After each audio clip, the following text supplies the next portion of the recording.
What's up guys, and welcome to another episode of the Road to Raids.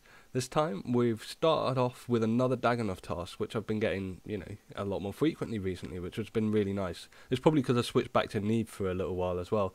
But in this task we do get quite a few nice little loots, so I'll be showing you those, starting off with this rock shell plate, which is the second to last item I need to complete kind of the armor sets that you get from Dagannoth Kings, which are just the top and bottom. You can make the hat, glove and boots, but I'm not going to bother with that. It's kind of the unique drops we want to worry about. But yeah, so everything in this episode really is dictated by a Kree'arra task that we get a little bit later on. And it took me on quite a fun journey, actually, that I thought was going to be a massive grind, but, it actually forces you to play the game again, which is really interesting. You'd think it would just be PVMing, but it has a lot of requirements. So let's get into the video, shall we? As always, please leave a like, comment and subscribe if you did enjoy it, and if you didn't enjoy it, feel free to dislike, but just tell me why. And as you can see here, we're just getting our second Archer's Ring. There's not really any need for this, but, it's always nice to have the bigger bank value, so really enjoying that. And here we go, we're just smacking down Supreme. And what do we get? We get the Spine Chap, so that is it. All I need to do, if I really wanted to complete the full sets, I think, is gather some Dagannoth hides and what have you to make the helm and the gloves and boots. I'm obviously not going to do that. Just having the top and the bottom is kind of fine enough for me. This time it's Prime, and let's see what he's going to bless us with. Oh, lucky he doesn't punch. And oh look, there's the Sears ring. I've really needed that. That's one of the most useful rings, because at the moment you can use Ring of Stone for quite a lot of tasks, but a Sears ring when you want mage is actually really helpful because you're not really worrying about the damage you're taking. So I've been waiting for that for a long time, quite pleased to get it. And we're back on Dagannoth Prime, and this is going to be the last loot of this task, unfortunately. But there we go, it's a 4th Dragon Axe, so that's kind of nice to have, so I know that if I get a Smouldering Stone at some point, I can make the Infernal Axe and not worry too much about it.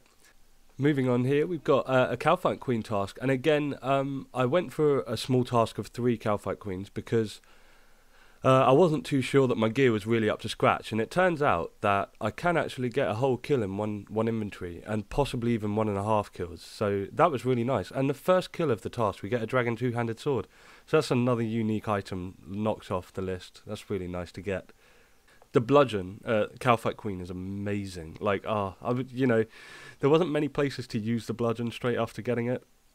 But it's really starting to come into its own, having tried it out at Kalphite Queen and similar things. It is a really great weapon. I'm so glad it's Now, this is the last task before I get assigned the Aviancies task, and it was another Jad task, which was really nice.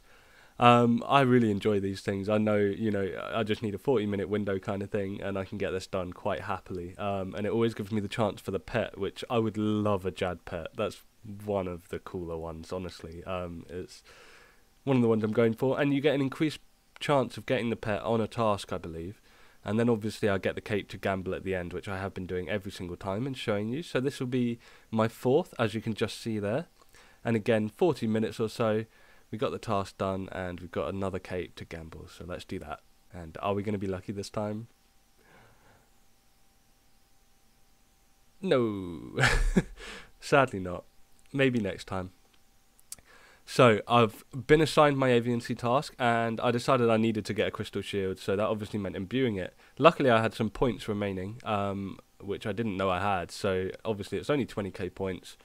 I thought I might stand a chance of having that. So the Crystal Shield is imbued. Then I was thinking, whilst I'm here, I might as well actually take the effort and get the points to imbue the Seers and the Archer, because I thought I was going to use the Archers for Armadyl, and I might as well do the Seers whilst I'm at it. It literally was one task, one hour. I just went in, did the thing until I had 1.2 million points, and that was it. It turns out I'm not going to use the Archers for the Armadyl task. The kind of hits that Armadyl does to you are based heavily on your range defense, and so it is recommended to wear a Fury and a Ring of Stone instead of going for the Archers and the ranged necklace that I can never remember the name of.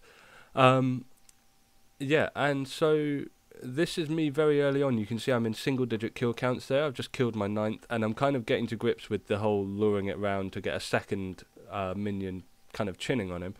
And it was a little bit finicky. I kind of get it, but it meant that I was getting meleeed a lot, and meleeing is where you take so much damage. You have very little defense against it. So I needed to learn that method where you click on Kree'arra and then back on the minion pretty quickly. And this is a little bit tricky in this corner, and I'm already down on HP and that kind of thing. So it was a bit of a trying to claw my way back into the kill here. So I opted for staying in the corner and bolting it until the melee guy spawns again, and then I can, you know, just do the second wave of chins that way. Or Kree'arra dies beforehand, you know, to the crossbow. But we've just got a Godsword Shard 2 again. That is my third one of the Godsword Shard 2. So I've got one Godsword Shard 3, 3 Godsword Shard 2, and no Godsword Shards 1. But still no hilt of anything either. So this is a little bit later on, and I've just returned, and it's the weirdest thing. Like, it's not that weird, to be honest. I'm a terrible hardcore. That's why I'm not a hardcore anymore, obviously. But I was trying to risk it a bit here because obviously you have to repot, and I didn't want to waste all my range potions so early on the trip. Sitting at 42 HP right now, and Kree's on like 2 HP by the look of things, and then just bam, KO'd. Like, all the damage gone in 2 ticks. I was just, yeah, I was mad. That was like 240 chins. And that meant it was time to rebuild. I needed to get all the chins again. I'd run out at that point. But also I realised my blowpipe only had about, you know, like 200 darts left in it or something.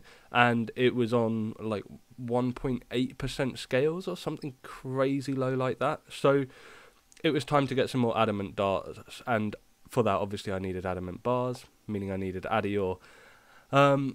And I did try mining addy ore in the Mist Guild, but in the end that was like 10 minutes per inventory, so it probably would have been quicker to get the amount of adamant bars that I was kind of asking for. But there's 80 mining, by the way.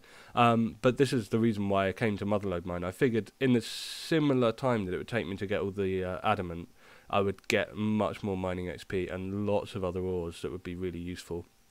So I just went to Motherlode Mine. And also, killing 2 birds with 1 stone again, I was rebuying the Prospector's outfit at this point. So I resold it earlier after I'd done the Falador achievement diaries, in order to buy the gem bag and the coal bag or whatever, and the upstairs area and the bigger sack. And so I'm just emptying out the sack here, and I've got 64 golden nuggets. So it's time to buy the top. And what that means is that in this one session of mining, I've got the full complete set, and I can just go and dump it straight in the house. My bank will never notice that I had 4 extra items. It's getting really kind of anal about these things, but yeah, that's kind of the way my mind is working right now. It's like, if I can complete a set and get it out of the bank, that's fantastic. So I went that little bit extra and ended up with a bit more adamant than I really needed, but you know, that's never a problem, is it? I'll just use it up.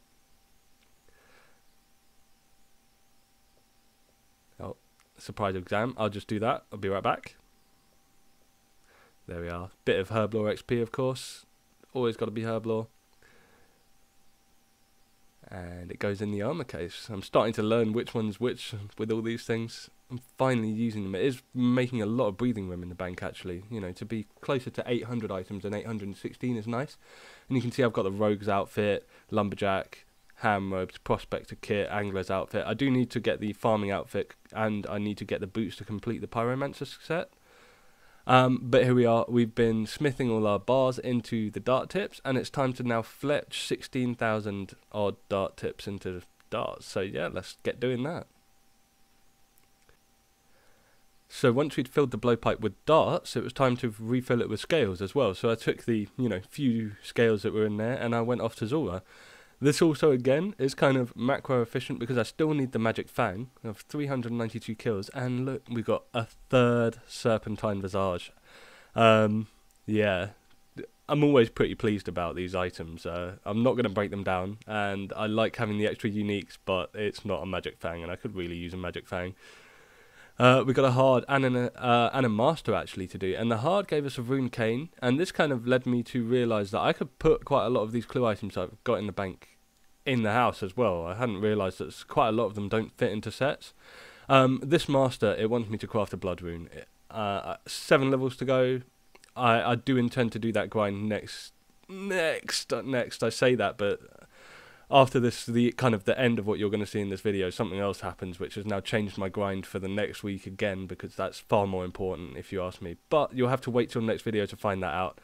So yeah, I've discovered there's more items that I can throw in the house, so we're just going to get them out and take them all in and relieve a bit of space here, because the bank's just always full, always.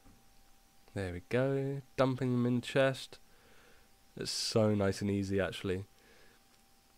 We've got a couple of Ultimate Iron Men in the clan chat that I chill in, and they've been panicking about these death mechanics, so they've been making sure that they've got these boxes built straight away and getting every item they can stored. It's been quite interesting to see the effect of these kind of possible upcoming updates for everyone.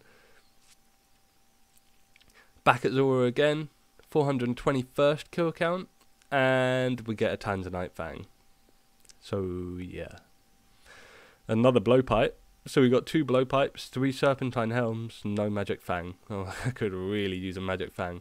I took it all the way to 512 kill count, which is a drop rate, and I didn't get a magic fang, so yeah. But the blowpipe and the serpentine helm is full. Anyway, we're back to chin hunting in the wilderness. There's 78 hunter just coming in, and this is just because I need chins for Kree'arra. It's really quite nice XP, and really I enjoy being in the wilderness. I enjoy having to escape from people, and it's really easy. Like, I haven't died yet. I'm not trying to be too cocky, and I'm betting I'll be killed, you know, very soon. There's 79 hunter. 1 level 2 I can do the final number of traps, so I'll be able to lay 6 traps down. But yeah, it is incredibly eased to survive unless you get TB'd and there's a team of like 20 ready to clear the hobgoblins. So this is me just about finishing off the aviancy task. I really enjoyed it. I don't know if it's Stockholm Syndrome or what, but in the end, I was really enjoying it, and it rewards me on the final kill with an uncut sapphire. So, I mean, no good loot, but I did really enjoy it, and I learnt a lot. And in the end, you didn't see much of it there, but I was using the method where I click on Kree'arra and then back on the minion, the melee minion, to make sure that Kree'arra doesn't melee me, and still chinned it down. So that was really nice. I got used to it. It was a good kind of introduction to Kree'arra, and it's time to, you know, take them on and do better. So kind of that's coming to the end of my video. And I've just got a little sneak peek of what's coming up next week. Like I said, it kind of changed my plans for the grind. And yeah, as always, I hope you guys had a good time.